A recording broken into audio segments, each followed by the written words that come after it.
நாங்கள் 50th graduation day celebrate பண்றோம். இதுல கிட்டத்தட்ட 1641 ஸ்டூடெண்ட்ஸ்க்கு டிகிரி அவார்ட் பண்றோம். Both UG and PG programmes கூடிய ஸ்டூடெண்ட்ஸுக்கு டிகிரி அவார்ட் பண்றாங்க. இதுல பாத்தீங்கன்னா மேஜரா யூஜி ப்ரோக்ராம்ஸ் ஜாஸ்தி. இதுல கிட்டத்தட்ட 40% ஆஃப் தி ஸ்டூடெண்ட்ஸ் வந்து ஃபர்ஸ்ட் ஜெனரேஷன் கிராஜுவேட்ஸா இருக்கிறாங்க. ரொம்ப அஃபோர்டபுள் எஜுகேஷன் இங்க இருக்கிறதுனால எங்களுக்கு ஃபர்ஸ்ட் ஜெனரேஷன் கிராஜுவேட்ஸ் உடைய என்ரோல்மெண்ட் ஜாஸ்தியாவே இருக்கு. நிறைய ப்ரோக்ராம்ஸ் இப்போ new age programmes like computer science with artificial intelligence, criminology with criminal justice science, electronics with AI, இந்த மாதிரி சைக்காலஜி, இந்த மாதிரி இன்னைக்கு தேவைப்படுற எஜுகேஷன் நிறைய ப்ரோக்ராம்ஸ் ஆஃபர் பண்ணிட்டு இருக்கிறோம். அந்த ஸ்டூடெண்ட்ஸ் புதுசா வந்த ப்ரோக்ராம் போக பழைய ப்ரோக்ராம்ஸும் இப்போ விஷுவல் கம்யூனிகேஷனா இருக்கட்டும், சாஃப்ட்வேர் அப்ளிகேஷனா இருக்கட்டும், இந்த மாதிரி ப்ரோக்ராம்ஸும் இன்டீரியர் டிசைன், இதுலயும் ஆர்ட்ஸ் அண்ட் சயின்ஸ் படிக்கிற ஸ்டூடெண்ட்ஸ் நிறைய பேர் இருக்கிறாங்க. அவங்க எல்லாருமே இன்னைக்கு டிகிரிஸ் சார் கையால வாங்குறாங்க.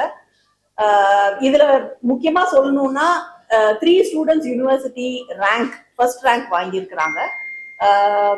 இது போக டாப் 10 ரேங்க்ஸ்ல எங்களுடைய ஸ்டூடெண்ட்ஸ் 34 ஸ்டூடெண்ட்ஸ் இருக்கிறாங்க. அதுதான் ஸ்பெஷாலிட்டி. இந்த வருஷத்துக்கான புது இனிஷியேட்டிவ் அப்படின்னு பாத்தீங்கன்னா எங்களுக்கு இன்குபேஷன் சென்டர் இனோவேஷன் செல்லுன்னு ஒன்று ஆரம்பிச்சிருக்கிறோம். அந்த இன்குபேஷன் சென்டர்ல ஸ்டூடெண்ட்ஸுக்கான கிரியேட்டிவிட்டியை இன்னும் என்ஹான்ஸ் பண்ணணும். இன்ஜினியரிங் காலேஜ்ல மட்டுமே இந்த மாதிரியான இனோவேஷன் இருந்த காலகட்டம் போய் காலேஜ்லயும் இந்த மாதிரி ஆர்ட்ஸ் அண்ட் சயின்ஸ் காலேஜஸ்லயும் கவர்மெண்ட் எய்டட் காலேஜஸ்லயுமே இந்த மாதிரி இனோவேஷன் வரணும், நிறைய பசங்களுக்கு தெரியணும் அப்படிங்கிற இனிஷியேட்டிவ்ல இன்குபேஷன் சென்டர் ஆரம்பிச்சிருக்கிறோம். அதுக்கு சார் வந்து ஒரு பெரிய இன்ஸ்பிரேஷனா இருப்பாங்க. மங்கள்யான் இந்த மாதிரியான ப்ராஜெக்ட்ஸ், சந்திரயான், இந்த ப்ராஜெக்ட்ஸ் எல்லாமே சாருடைய தலைமையில பண்ணதுனால சார் ஒரு பெரிய இன்ஸ்பிரேஷனா இருப்பாங்கிறதுனால நாங்க சாரை வந்து சீஃப் கெஸ்டா இன்வைட் பண்ணியிருக்கிறோம். ஐ திங்க் சார் அதாவது ஒரு ஒரு கல்வி நிறுவனம் அப்படி வந்து அவங்க வந்து என்னுடைய நிறுவனர் பார்த்தீங்கன்னா அவர் எனக்கு இருந்து 7ஆம் வகுப்பு தான் படித்தார் அப்படின்னாங்க. ஆனால் அவர் 7ஆம் வகுப்பு படிச்சிருந்தாலும் கூட இப்போ ஒரு பெரிய இந்த ஸ்தாபனமாக இந்த உருவாக்கி இங்கே நிறைய பேருக்கு கல்வி புகட்டினதை தாண்டி அதில் இங்கே முன்னால் படித்த மாணவர்கள் அப்படிங்க பார்த்தீங்கன்னா அந்த வரிசை பெரிய பரிசையாக இருக்குது. அதில் நிறைய பேர் வந்து இந்திய அளவில் இல்லை, சர்வதேச அளவில் கூட இந்தியாவினுடைய முகவரியை தெரிய அளவு கூட கொடுத்துட்டு போயிருக்காங்க. அந்த பரம்பரையில் இப்போ வரும் பொழுது இப்போ இவங்க சொன்ன மாதிரி இப்பவும் கூட கல்விங்கிறது ஒரு பெரிய மாற்றத்தை உருவாக்குது. அதை ஒரு வாய்ப்பு அளிக்கிறத தாண்டி கல்வி வந்து இப்போ ஒரு பெரிய மாற்றத்தை நோக்கி போயிட்டு இருக்குது. அப்படி மாற்றத்தை போகும் பொழுது இப்போ துறைகளுக்கு இடையில வந்து ஒரே துறை, பொறியியலுக்கே போனாலும் சரி, மருத்துவத்துக்கே போனாலும் சரி, எந்த துறைக்கு போனாலும் அந்த துறைகளுக்கிடையே கூட நிறைய பெரிய வித்தியாசம் இல்லை. எல்லாம் தெரிஞ்சிருக்கணும் அப்படிங்கிற கம்ப்யூட்டர் சயின்ஸ் படிச்சா பத்தாது, ஏஐ படிக்கணும், மேத்தமேட்டிக்ஸ் படிக்கணும், அதே மாதிரி கோர் இன்ஜினியரிங் படிக்கணும் அப்படின்னு எப்படி பொறியியல் கல்லூரி இருக்குதோ அதே மாதிரி கலை அறிவியல் கல்லூரிக்கு வரும் பொழுது கூட நீங்கள் இது பழைய முறையிலே படித்தா முடியாது. புதுசாக வரும் பொழுது, வெளியே போகும் பொழுது அதற்கு மாணவர்களை தயார்படுத்தணும். அப்படின்னா கல்வியினுடைய முறை வேற மாதிரி வருது. அதாவது என்னத்தை கற்றுக்கிட்டு நம்ம போகிறோங்களோ அதே ஒரு காலத்தில் அதை வச்சுட்டே நம்ம 25-30 வருஷம் நம்ம பணிபுரிஞ்சு நம்ம படிக்கிறவங்க கூட வாழ்ந்துடலாம். இப்போ அப்படி இல்லவே இல்லை. துறைகளே வந்து கிட்டத்தட்ட 5 வருடங்களுக்கு ஒரு முறை மாறிட்டே இருக்கு. அப்போ போகும் பொழுது, வெளியே போகும் பொழுது புதுசாக கற்றுக்கொள்ள வேண்டிய அவசியம் மாணவர்களுக்கு உருவாகுது. ஆக நித்தமும் கற்க வேண்டிய ஒரு அவசியம் இருக்கும் பொழுது அதை நோக்கி கல்லூரிகள் போகணும். அதில் வந்து நம்முடைய ஏஎன்ஜே கல்லூரி மிக சிறப்பாக பண்ணிட்டு இருக்காங்க அப்படிங்கிறத புரியுது. அது வந்து கலை அறிவியல் கல்லூரியாக இருந்தாலும் ஆண்கள் பெண்கள் சேர்ந்து படிக்கிறவங்க இதாக இருந்தாலும் கூட வெளியே போகும் பொழுது தேவையான திறன் மேம்பாடுகளை கல்வியிலேயே அவங்க கற்றுக்கிறதுக்கான வாய்ப்புகள் உருவாக்குறாங்க. அதே மாதிரி இப்போ வந்து இன்னோவேஷன் அப்படிங்கிறது அதிகமாக பொறியியல் கல்லூரிகளில் இருக்கக்கூடிய ஒன்றை வந்து இங்கேயே கொண்டு வந்து கொடுக்கும் பொழுது இன்னும் சிறப்பாக மாணவர்கள் உருவாக்க முடியும் அப்படிங்கிறத நோக்கி கல்வி போகுது. அதுக்கு தகுந்த மாதிரி அவங்க உருவாக்குறாங்க.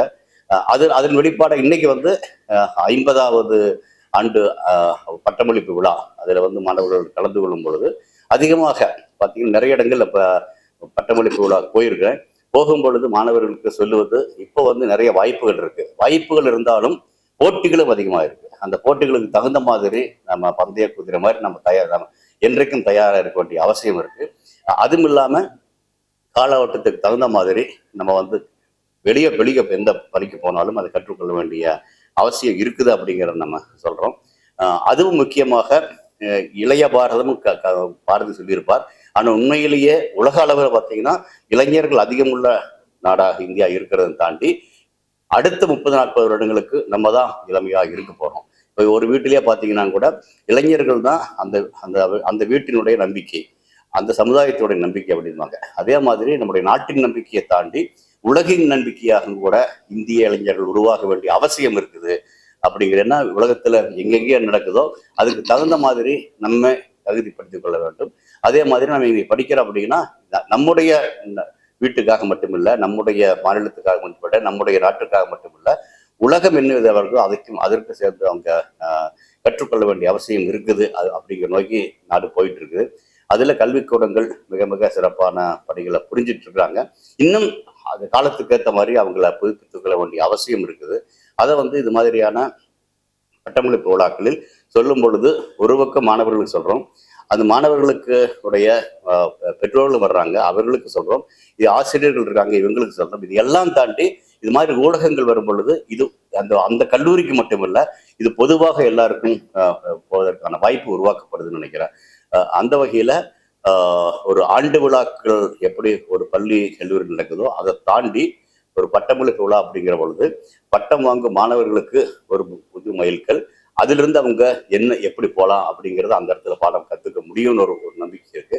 இதை தாண்டி கல்லூரி நிறுவனங்களும் மாணவர்களை உருவாக்கியிருக்காங்க அப்படிங்கிறது. இதெல்லாம் தாண்டி நிறைய இடத்த சொல்லுவேன், ஒன்று சிறப்பாக செய்வது அப்படிங்கிறது எல்லாருக்கும் இருக்கணும். தனி மனிதனாக இருக்கலாம், அது ஒரு நாடாக இருக்கலாம், இது மாதிரி கல்வி நிறுவனங்களாக இருக்கலாம். அதாவது சிறப்பாக செய்வதை தாண்டி சிறப்பாக செய்கிறோம் அப்படிங்கிறத உலகுக்கு அறிவிக்க வேண்டிய அவசியம் இருக்குது. ஏன்னா நல்ல செய்திகள் தினம் தினம் வரும்பொழுது அது ஒரு பெரிய நம்பிக்கை உருவாக்கும். அதை நோக்கி இன்னைக்கு நீங்கெல்லாம் வந்திருந்து இன்னைக்கு நாம் நடக்கக்கூடியதை நாளைக்கு தெரியும் பொழுது பார்க்கக்கூடிய இளைஞர்களுக்கும் நாட்டிற்கும் ஒரு நம்பிக்கையை நம்ம உருவாக்குறோம் அப்படிங்கிற மாதிரி இருக்கும். ஏன்னா கல்வி அப்படிங்கிறது அதன் மூலியமாக திரும்ப திரும்ப சொல்றது, நம்ம கற்றுக்கொண்டு அடுத்த நிலைக்கு நம்மை போவது மட்டுமல்ல, நம்முடைய வீட்டையும் மட்டுமல்ல, தாய் தந்தை அவர்களை மகிழ்ச்சி தாண்டி தாய் நாட்டுக்கு மகிழ்ச்சி உருவாக்க முடியும். ஓரளவுக்கு அதை நான் பண்ணியிருக்கிறேன் நினைக்கிறேன். நான் ஓரளவுக்கு அதை பண்ணியிருக்கிறேன் அப்படின்னா அது காரணம் முழுக்க முழுக்க எனக்கு கொடுக்கப்பட்ட கல்வியை தவிர வேறு எதுவுமே இல்லை. ஆனால் அதே மாதிரி இருக்கக்கூடிய மாணவர்களும் அதை எடுத்துட்டு சரியா போனாங்கன்னா கண்டிப்பாக அவர்களால் நிறைய செய்ய முடியும். அவர்கள் செய்வதை பார்த்து நாடும் வீடும் மகிழ்ச்சி அடையும் என்பதை தாண்டி பயன்பெறும் அப்படிங்கிறது. முக்கியமா இப்ப சொல்லணும் அப்படின்னா நேற்றுக்கு கூட ஒரு முக்கியமான காரியத்தை செஞ்சுட்டு வந்தது. அதாவது உங்களுக்கு எல்லாம் தெரியும், ஈரான் வார் நடக்கிறதுனால இப்ப நமக்கு வீட்டுல எரிவாயு இருக்குமா, சமையல் வாயு இருக்கா அப்படிங்கிறத தாண்டி இப்போ நீங்கள் ஏதாவது ஹோட்டலுக்கு போனீங்கன்னா கூட இல்லை இது பூரி சொல்ல முடியாது, இந்த சாதனங்கள் செய்ய முடியாது. அங்கே ஏன்னா அங்கே எல்பிஜி இல்லை அப்படிங்கிற மாதிரி போகுது. பல துறைகளில் இதோட எல்பிஜி இல்லை அப்படிங்கிற பொழுது கட்டுமானத்துக்கு தேவையான இரும்பு ஆலைகளில் அது இல்லாமல் குறைஞ்சிட்டு போயிட்டு இருக்கு. இது எல்லாம் மாற்றி ஏதாவது செய்ய முடியுமா அப்படிங்கிற வகையில் என்ன பண்ணலாம் அப்படிங்கிற பொழுது இப்போ இது வரைக்கும் விண்கலன் அனுப்புறதுக்கு கிரையோஜெனிக் யூஸ் பண்ணுவோம். கிரையோஜெனிக்னா என்ன, ஆக்சிஜன் ஹைட்ரஜன் சேர்த்து அனுப்பும் பொழுது பெரிய விசை வருது, அனுப்புறோம். இப்போ அதையே கொஞ்சம் மாற்றி பார்த்தோம்னா நம்ம இருக்கக்கூடிய தண்ணி இருக்கு இல்லையா, அது வீணா போகிற தண்ணியை எடுத்தாலும் கூட குடிக்கக்கூடிய தண்ணியிலேருந்து தண்ணீர் எல்லா இடத்துலையும் ஆக்சிஜன் ஹைட்ரஜன் இருக்குது. அங்கிருந்து எடுத்தோம்னா அந்த எரிபொருளை எல்பிஜி விட சிறப்பான எரிபொருளாக நாம் உருவாக்க முடியும் அல்ல, உருவாக்கி இருக்கிறோம்.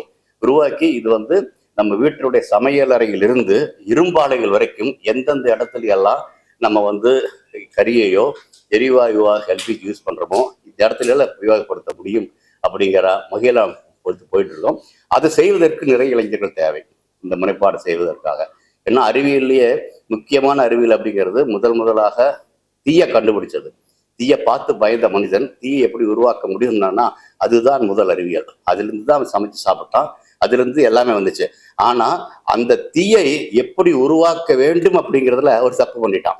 மனித சமுதாயமே தப்பு பண்ணிடுச்சு.